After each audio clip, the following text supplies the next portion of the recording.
You're listening to Conversations with Chanda, a Minneapolis Foundation podcast that unpacks the community's grittiest, most vexing problems, hosted by Chanda Smith Baker. So Malik, I really appreciate you joining Conversations with Chanda.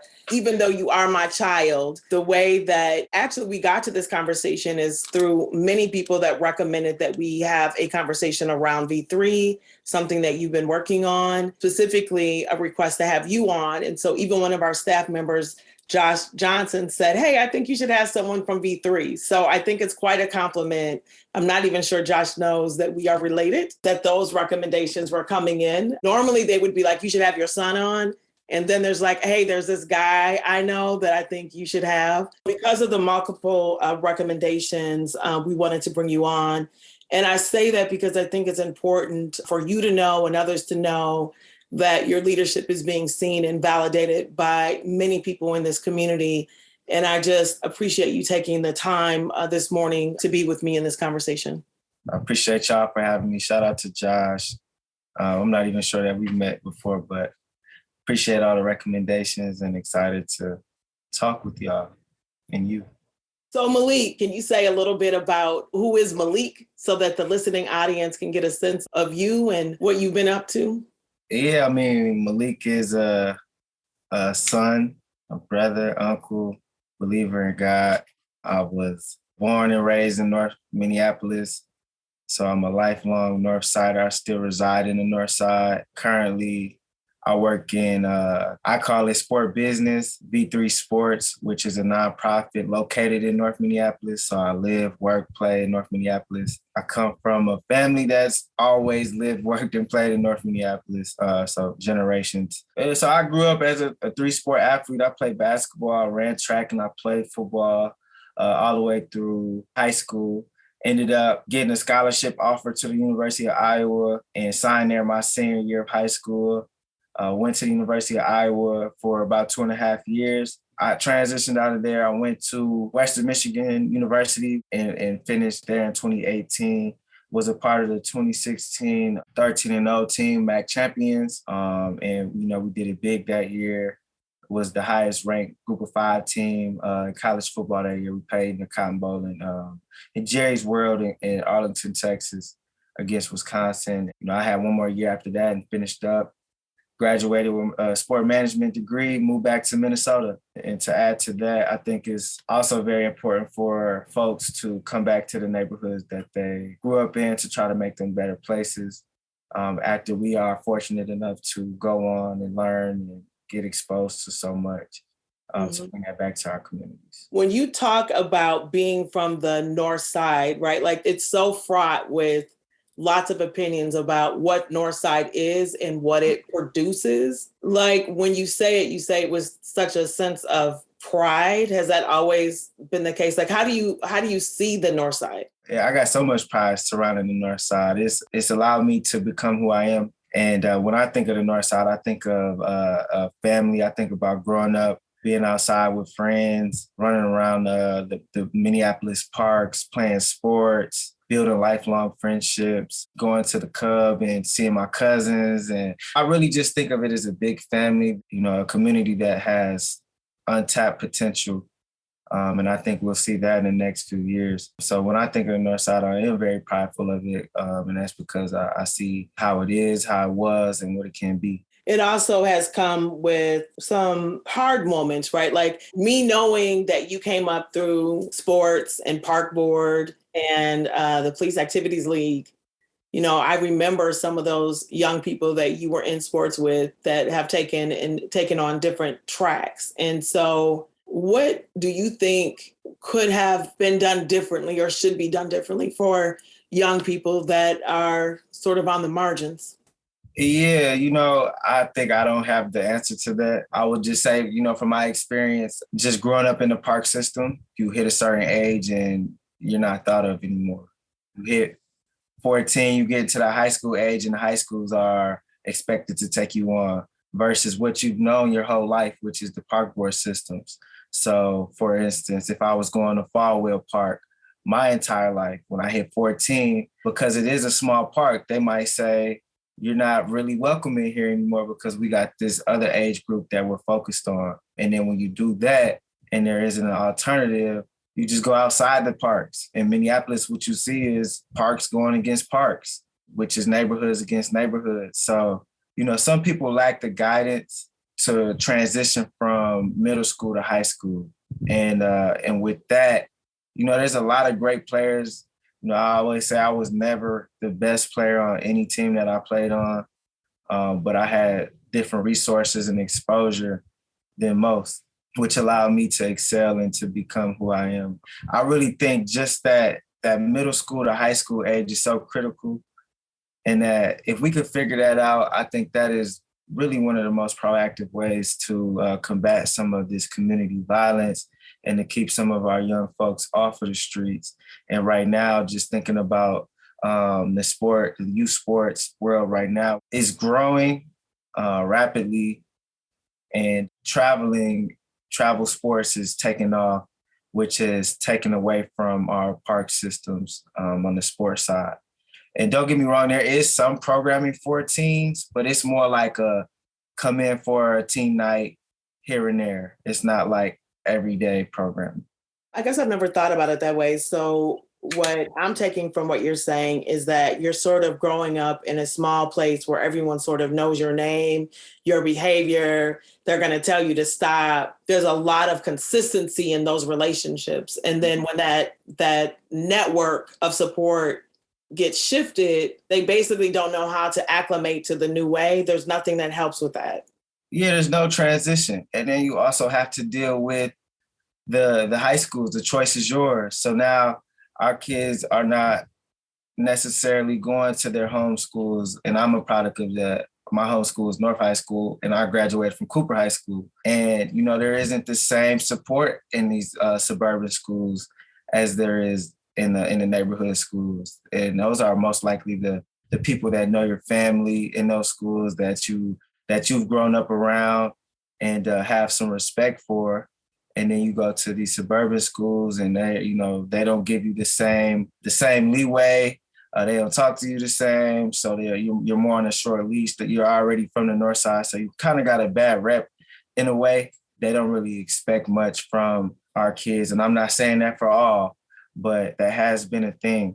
And I think that another thing about, just our high schools, to go to the choice is yours, you got to fit into free and reduced lunch, and you got to be at risk, and you got to be underrepresented or under-resourced. So, they just put our kids in so much boxes that if they start to believe, it's hard to break out of. One of the things that I always say is, and I have felt this, right? Folks know I'm from the North Side. And, I've said this before on the podcast, that there would be times when people would be talking about the North Side. Mm. And I'm from the North Side, and it wouldn't feel familiar to me. Right. Right. Or I'm like, dang, what do I need so I don't end up in these bad circumstances? I mean, I remember thinking that when I was a kid. I actually remember when your brother turned 18 and we were actually in the kitchen. Which brother? Oh, your older one, Dominique. Okay. Dominique turned 18. And I remember you turning to him and saying, see, man, you thought you would never make it to 18. And it always stuck with me because I'm like, why would he ever think that he would not make it to 18? Yeah. And why would you say that to him? Like, what was that? I can't really remember what exactly was going through my mind, but I could just take myself back to those times and being, start to deal with gun violence on both ends from friends being the victims and the suspects as young as 14 years old, and just kind of constantly being around the ruckus in a sense. So, I think just losing friends or peers consistently could make you think that you could be next. What makes you different from them? And y'all growing up in the same places, y'all go to the same places, y'all go to the same schools, play for the same sport teams. Like what makes you different from these kids? So, I really just think it came down to the environment that was happening back when we were in high school, and then we lost our cousin to gun violence. And I think that was also another thing. And that was around the same year he turned 18. Yeah, I guess it was. It was, exactly. Do you think that we're doing enough in our community to counter what you just said? No, I don't. I don't at all. Since we're on a podcast with the foundation and philanthropy, I think that we need transformational gifts. We need infrastructure. Our community has forever been underinvested in as far as infrastructure. I talked about the park board. The buildings aren't big enough to have this wide range of kids. So 14 is cut off. And that's not like they want to do that. It's because they don't have the capacity within their building. We need infrastructure. We need places to go just be healthy. And that's where V3 comes in. That's what I do every day. And we're building a project, which is a community health and wellness center. Every community in Minnesota has a workout area they can go. They got Lifetimes, LA Fitness, Planet Fitness, whatever it may be. And what do we have? We do have some boutique style gyms, don't get me wrong, but we don't have somewhere where we can go swim, we can go play basketball, we can run around the track, we can lift weights, we got access to therapy pools, and then we also have access to community resources. And I think those transformational projects is something that we need to really invest in because we're just so underinvested in that area. And then when we have those projects, it allows us to impact past 14 years old. And then that's the proactive way to this community violence. Is V3 a place where multi-generational programming? I mean, I remember being at the Y with you, right? Like it'd be like me, you, grandma, we would all be at the Y at the same time.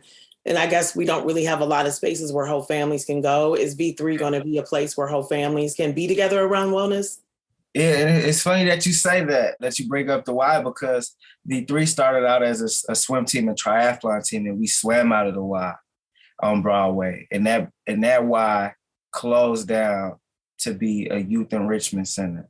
So there was no more grandmas and moms coming in to be a part of any programming, and it was more geared to the youth. Which now I think they have seniors in there. But V3 kind of was born out of that. Yes, it is a multi-generational approach. We will have programming for adults, seniors, our youth, young adults, and just a wide range of the family. We are bringing in the whole family. One of our big things is combating drowning disparities. That's a generational thing, right? If a parent doesn't know how to swim, the child only has a 90% chance of learning to swim. So that's a generational thing. And then when you think about the Black community, you think about all the trauma that our community has gone through from jumping off ships or getting acid thrown into the pools and the whites only pools. But hey, we love swimming. We love the pool. We love to have fun in the pool. But, we are able to always capitalize on that and have the most amount of fun because of this generational challenge. I want to touch on that because I've been watching the news and reading the paper, and they've been talking about the lifeguard shortage. Mm-hmm. Just the importance of, it's not just recreational, but it's life-saving. It's a necessity. So it's a necessity. Say more about why we should be thinking about this. Yeah, it's a necessity. I heard Jay-Z talk about him learning to swim. Jay-Z at his big age, I'm sure he's 50 plus or close to it. He didn't know how to swim until he had Blue Ivy, his daughter. She was swimming one day and he just couldn't fathom the thought of Blue Ivy drowning and he couldn't do anything about it. We live in Minnesota, land of 10,000 lakes. People drown all the time just trying to keep up with their friends in the lakes, in the pools. And it's really just something that you have to know for if you're a parent, if you're a child out there trying to have fun, if you want to enjoy the lakes, if you want to enjoy the Minnesota summers. And there's just so much water around us that in Minnesota specifically, if you don't know how to swim and you get yourself into a drowning situation, you might not come out of that. And that's why it's so important for us. And then in Minnesota, just like so many other disparities, the swimming disparities are huge in Minnesota between Black and brown folks and the white folks. I know families that have lost kids to drowning. I hear that, and I wanted to just reinforce that point. You also talked about being an athlete. We've often talked about this, especially for the young people. And I hear this narrative quite a bit when people are like, oh, I'm gonna play football. And people are like, but you got to pay attention to your academics and don't forget about that because the odds of you making it are slim. And I've always been very challenged by that argument because I think, why snatch a dream so young? But I want to know how because I know people would say it to you all the time when I was standing there, which also is pretty nervy of them. Yeah, I mean, people put their limitations on you all the time. And that's not just in sports, but throughout life. Even though you're a big dreamer, they might not have been able to reach their dreams and they put that on you. And parents do it, people, brothers and sisters, like the people closest to the big dreamers will kind of put down some of these people big dreams just because of their limitations. But I think sports, regardless, you're going to be in a better place after you play sports. You just learn so many life lessons. I played football. I've always been able to work in teams. I've always been able to fight through adversity. I've been able to shift gears quickly from one week to the next, different game plans. You got to communicate, got to be a little bit personable. You got to work hard. So I think at the end of the day, if you don't make it in sports, you still have those life moments and life skills that transfer into the real world. I think it is just from my experience from transitioning from college to professional career. I didn't make it to the NFL. I didn't make it professionally. And I have so many teammates like me that struggle in that transition. Did you want to say more about that? I think it's difficult transitioning in life in general, but from sports, especially as a collegiate sport player, a Division I player, most likely you've been playing this sport since you were young. For me, it was about 8 years old. I played football, played sports from 8 until 22, 23. And I also was in school from 5 until 23. So all I knew was really sports and school. That transition of I'm not doing either one now is tough. And you really just got to take time to understand who you are, what you want out of life. And that took me a while to understand, but I kind of got some footing around it. And I'm thriving now in the work that I'm doing in my personal life because I took that time to really reflect on myself and to grow as a person through that transition. We're sort of talking about what V3 would provide, but can you talk about the significance of what that means for the neighborhood and why you decided to join that team? I start off by saying why I started. I wanted to join that team. I was in sports, working for the Minnesota Twins in community relations. So I already had that community kind of background, but this allowed me to impact the community that I'm from every day, that I live in and now I can work in. It's a project, a building that'll be here long past after I am gone. So it was something I couldn't pass up. And there's a great team around it. And then when you think about the impacts, our communities, healthy people create healthy communities. So when we're able to provide space to be holistically healthy in all aspects of our lives, mentally and physically, emotionally, when we have that opportunity, it allows our community to become more healthy. We're contributing to not only social transformation around health, but economic transformation, as we'll be a regional destination. We'll create hundreds of jobs through construction. We'll have about 300 to 500 construction jobs, working with Tri Construction on Broadway, also working with LSE Architect, our lead architect, Keon. He graduated from North High School and grew up on 11th and James. So this is a facility that's built and ran by our community. And these product of this building will allow us to bring in some big events and outside dollars into our community to circulate around and create some stability around economics of our community. We'll break ground in the fall 2022. Then it'll be a year build for the first phase. So we're doing it in phases. Overall, it's a $60 million project. The first phase is $20 million.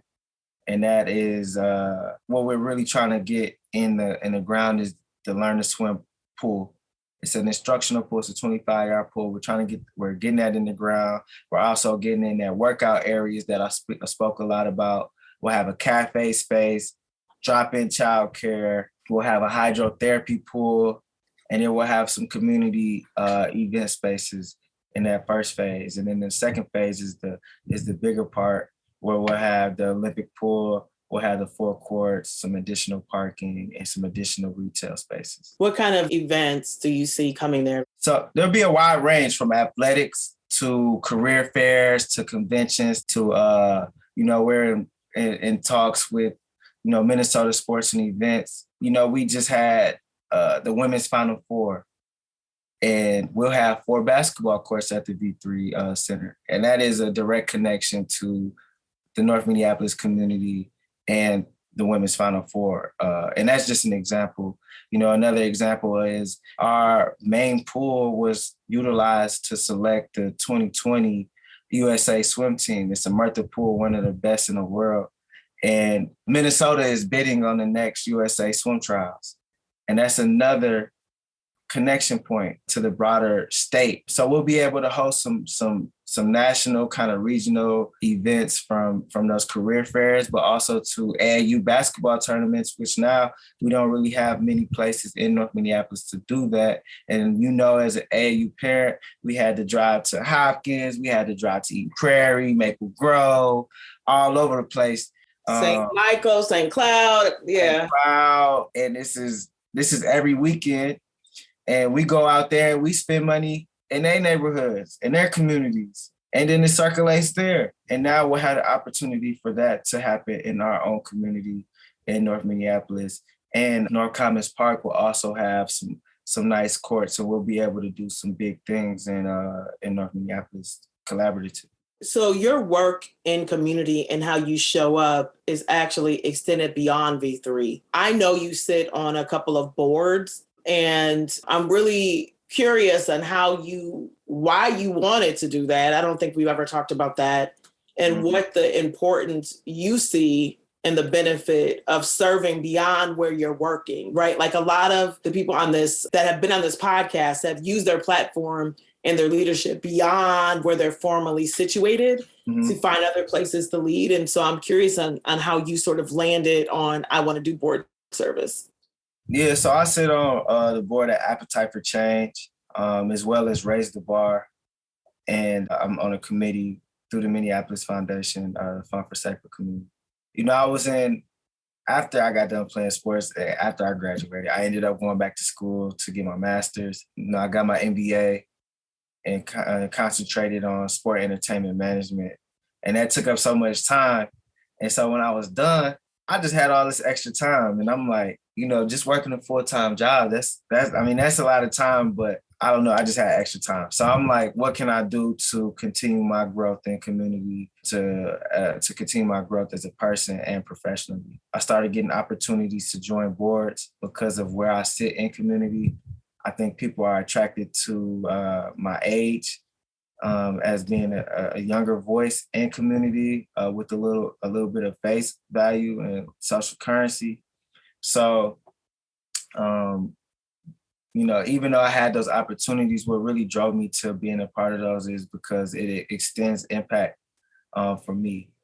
And it allows me to grow and to see organizations from more of a higher level and being outside of an organization versus being in it, but to also be able to utilize my influence and my experiences in more organizations than just the one I sit in every day, which is V3. How was it raising your kids? I tell people all the time, this is before I went back to school, I would say, I went to college before, because you didn't take the traditional route and you went to college after you had children. I'm not sure if your audience knows that, but they do now. How was that for you? Full-time college student, full-time mother, and full-time. Yeah, well, it wasn't a crystal stair. I could tell you that. I'm going to start with a moment that I had, which was right around the time I think you had just committed to the University of Iowa. And I was in a program at the University of Michigan, Ann Arbor. I was in an executive leadership program. I think I told you this, but it was on campus. It was right after graduation. And there were a number of us that convened on that spot. And so we were in like a bus or a van or something riding through campus. And I remember being overwhelmed by emotion in that moment, like equally as proud of you as I was sort of sad for myself, with a feeling of like loss of having that experience of living full time and having sort of that experience of only being a student and envisioning what could have been. And so I've had a couple of moments like that. However, I also understand what I gained from the route that I took, right? I would have benefited from listening to some people and doing the route without all the extra responsibilities and the weight of making sure that I'm taking care of you all. But what I did learn was more about my grit. And I actually think that because I was parenting while going to school, it actually focused me in a different way. Because I knew what my vision was for sort of making sure that you weren't losing anything as a result of my decisions. What I didn't recognize in that moment were the people that were watching me do that. And the number of other like single moms or whatever that were working around me that are like, I'm going to school now because I watched you do it. If you could do it, I could do it. Yeah. And I think was beneficial. I was at St. Cloud State and, you were in classes with me. So you and your brother and, not having a sitter that night or whatever and going to professors like, yo, they're good boys. They're going to sit there. They're going to eat these little Cheerios, play with their trucks. They're going to talk to each other. They're going to be quiet. They'll be good. I need to be in class. In the rear view, it makes a different level of sense than it did when I was going through it. But there were lots of sleepless nights trying to figure it all out. I bet that rubbed off on us for sure. I remember being in college in my master's program and knowing that I couldn't get anything below a B. I was nervous. I used to be nervous all the time, like, oh, I can't get a C. I can't even get a C, but and the work would be so much. I would always think like, my mom did this with kids, like multiple kids. I could do this. I figured it out. And I think that was a motivational factor for me all these years later. I got one more question for you, and that is, how is it seeing your son all the time? We see each other all the time at different events. I think it's to the point where I expect to see you at most like community events. So how is it from seeing me like as a kid to seeing me in the same workspaces as you? Sometimes we end up in the same meetings, the same galas, all these different spaces. I have two thoughts on that. So one is, you've heard me say this to you and other people, like you're the same person you were when you were little, right? Like you were like a 5-year-old asking for people's business cards. And then they're like, Malik called me. And I'm like, Malik called you? And I'm like, Malik, stop taking people's business cards. And I'm like, well, what did he say to you? Well, he wants to know if I went to college and how much do I make? And was it hard? And like, you've always been sort of that question asker and that networker, even when you were little. So to see something that I was actually trying to manage when you were little, to now see how that was just in you and how it's actually benefited you, it's been a good reflection point for me, because I'm like, Lord have mercy, this kid is calling everybody, like how do I manage him? And then I think, coming out of school, at first I'd be like, Malik, do you want to go to this with me? Or Malik, do you want to roll here? Do you want to be my +1? So now I show up and you're there. You've put in the work. And like I said, some people know we're related and some people don't. So I get a lot of feedback and I'm really proud of it. I think what I'm most proud about is you took a route that I may or may not have seen for you. Right? Like you have clarity, and part of your clarity is sometimes I'm uncertain. I'm going to get some feedback from you, but I'm also going to be reflective on my own path.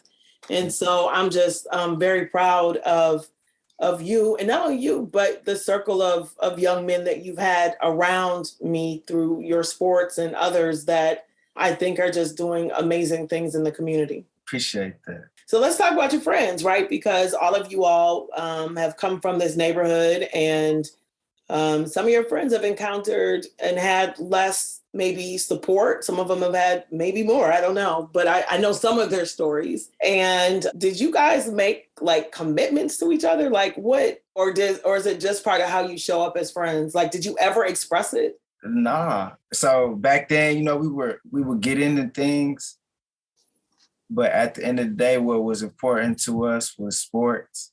And I think we just related so much through sports and wanting to get better that stuck with us throughout our friendships and still continues with us.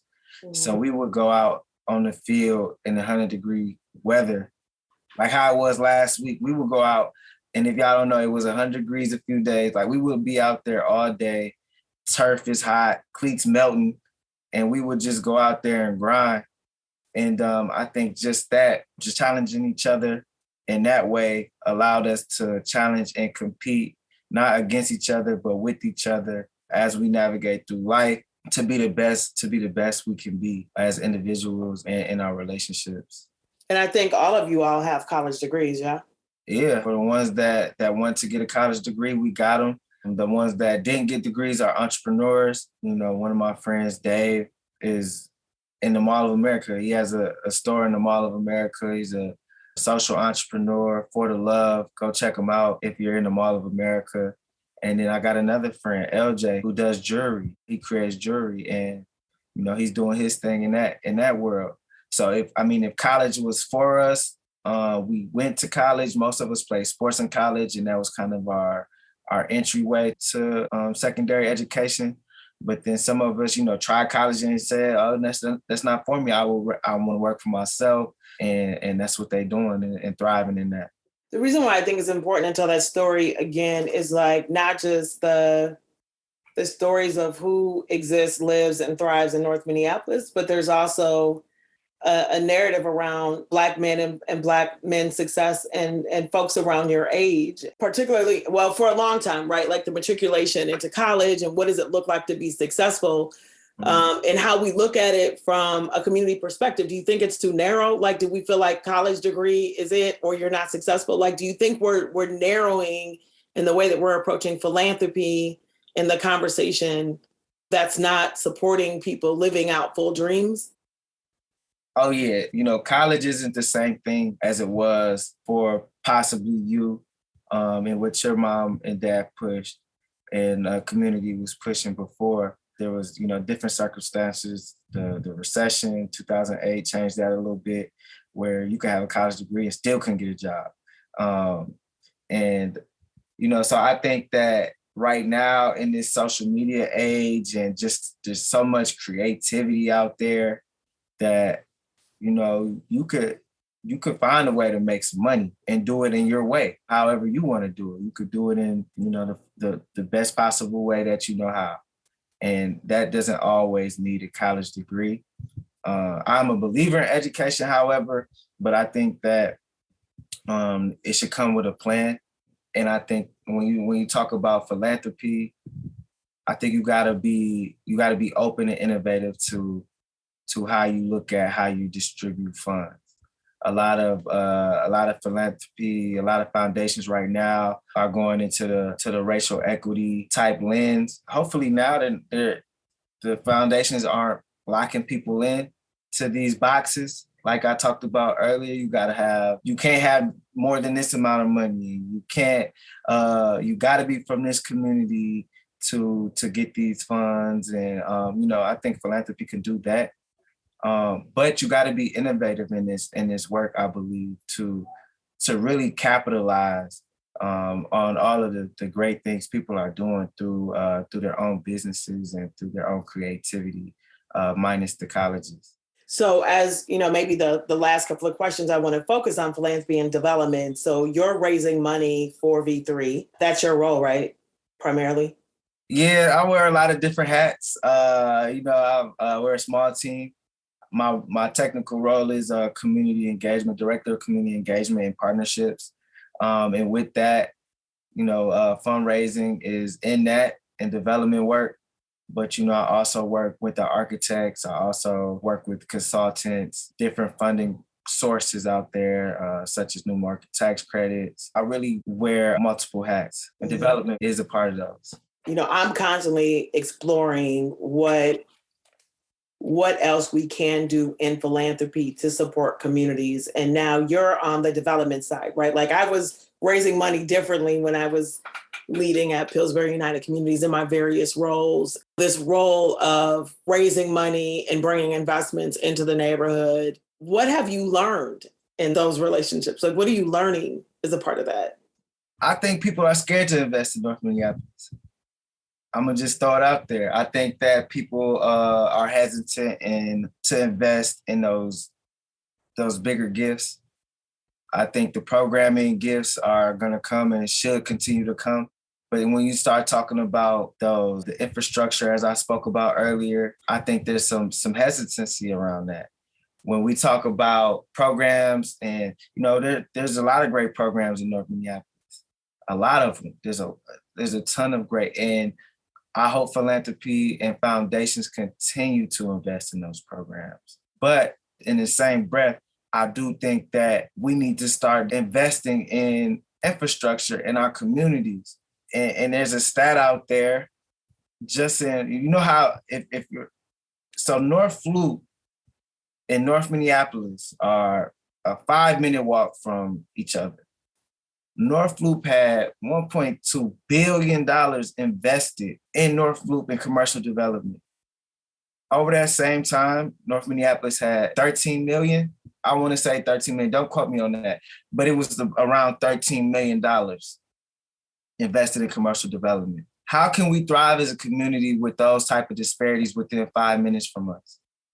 So when I think of North Minneapolis and philanthropy, I do think that people are, and the ones that are able, not all foundations are able to give those, infrastructure gifts and those capital gifts. But I challenge philanthropy to look into those and to see how we can change this community socially and economically through infrastructure throughout generations. So one thing is that you're sensing sort of the hesitation of investment. Infrastructure has to be part of, you can't just think programmatically. You have to think about infrastructure. Programs will come and go. But if you don't have the infrastructure, like a whole building will go away. The whole thing will go away if we're not making those levels of investment. And earlier, what I heard you say, and then it's not keeping up with the full needs of the community. And what other lessons or learnings are you doing as you're raising money? And I think this translates to any urban community or any community defined as Black and Brown. So I think it's a translatable point. Mm-hmm. But what other lessons are you learning? I think that in raising money, I would say foundations or philanthropy, they think about, communities of color as a whole, or they try to be, they think diversity and inclusion, right?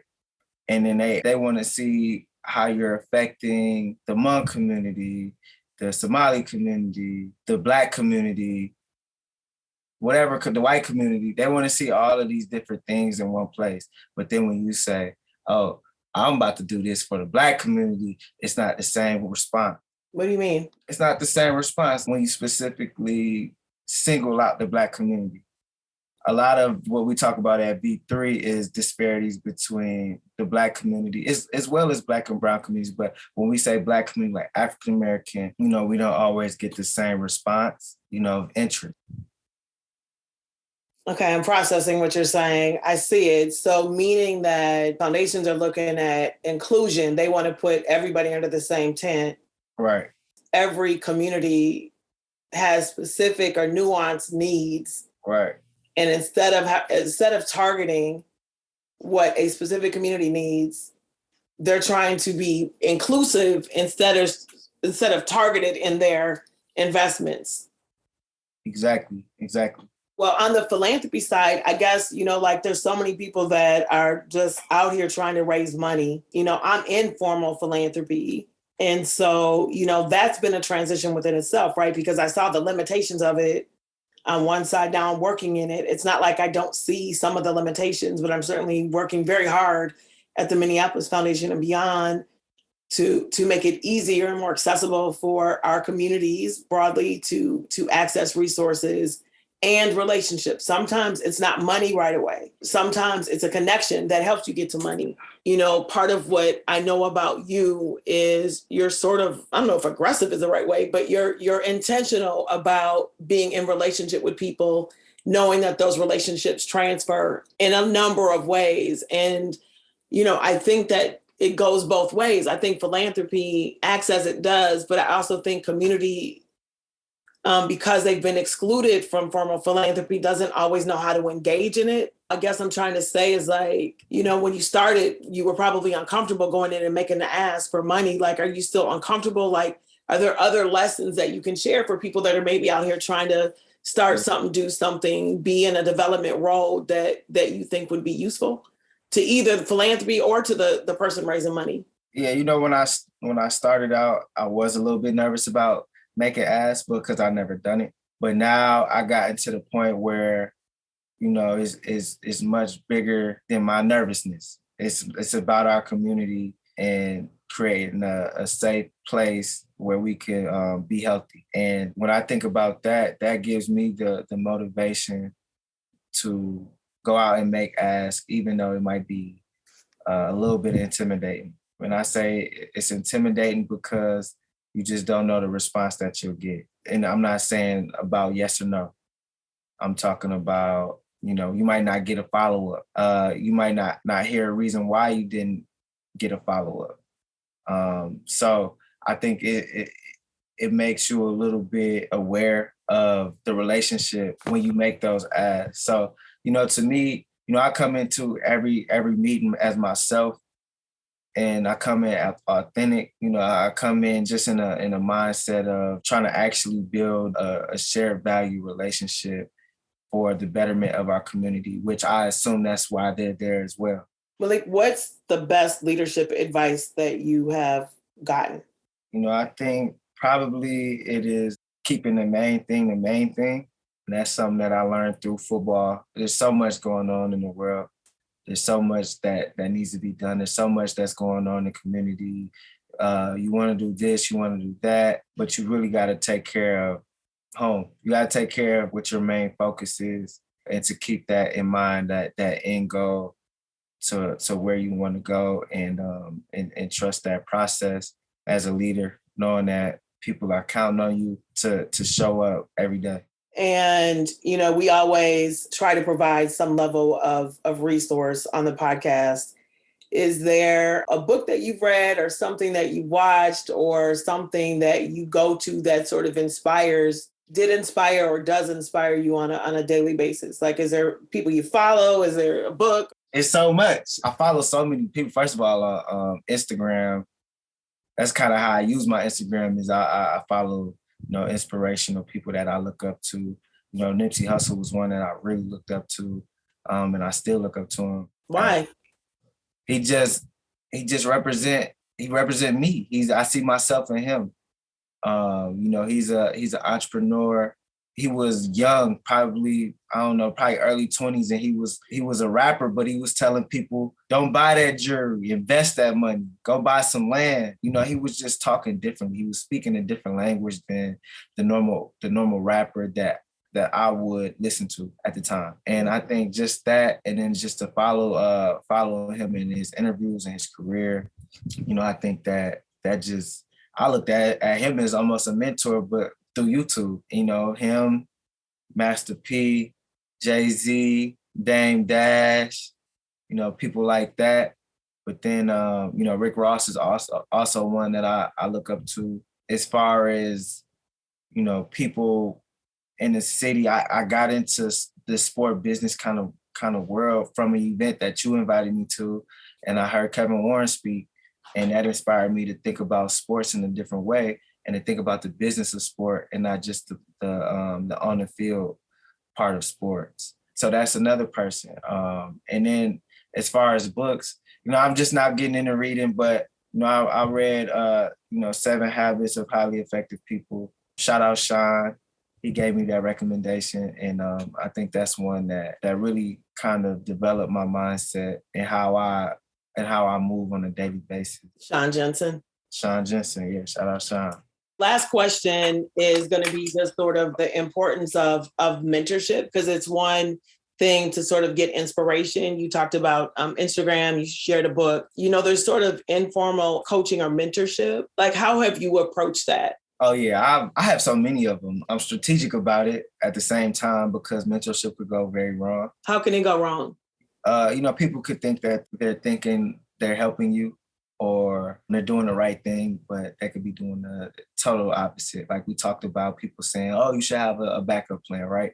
And that could alter you from ultimately reaching your full potential. So I think that it could go wrong in different areas. That's an example. I'm strategic about my mentorships and who I bring into my life in that way because of that. And for me, it's been so beneficial to have people that I know I could call on, whether it's I need a reference on the college application, whether I need help in community, whether I need to reach somebody that they know that I don't know, or just simply just talk about life and in different areas of life. So I think just having people in your corner that you know you can count on, that want the best for you, and you can also give to them as well and help them be the best for themselves. And you do that formally and informally? You have like a formal cadence with people or what? Yeah, so I have a mentor, Jen, and we speak monthly. We work in similar field in sport business. We catch up on the month pretty much and what's ahead. Our relationship goes beyond that, but when we meet during that hour, we talk about more professional. We have our time to talk about personal outside of that. Just think that's important to just have somebody in the same field as you. And she also serves as, a sponsor. She brings my name up in rooms that I'm not in, in different organizations that she's a part of. Malik, I appreciate you being in this conversation with me. I feel like I always love when we have these moments because I feel like I learn a little bit more and get more insight to how you're approaching sort of your work. You ask me for advice sometimes, but I sort of laugh about it because you're also very, you gather a lot of information and, I will show up and see you there. Someone will say, "This is where I'm at." And I'm like, "Yo, what was that about?" Like, I still feel like on the mom side, I still have to drag some information and detail out of you. Yeah. Matter of fact, you went to Liberia. So you go to Liberia, you're on a panel in Liberia.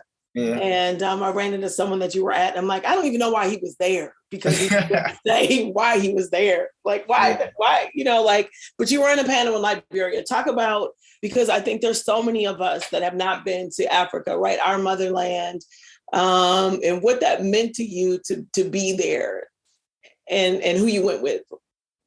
Yeah, I start off by saying who I went with. I went with Mrs. I call her Auntie Wookie Wea, and her husband Joe Wea, and also a colleague, Erica. We went out there with Wookie and Joe, who are Liberian, and they really showed us an authentic view of Liberia. It really wasn't like a touristy thing. We went to experience the culture, to experience Liberia. And the thing about Liberia is just so unique. It's a very unique piece of history and unique piece of Africa, as it was the place where the free slaves from America landed back in Africa. So there was there was free slaves in America that said, "We not staying in America. We tired of this. We going back to Africa." And they settled in Liberia.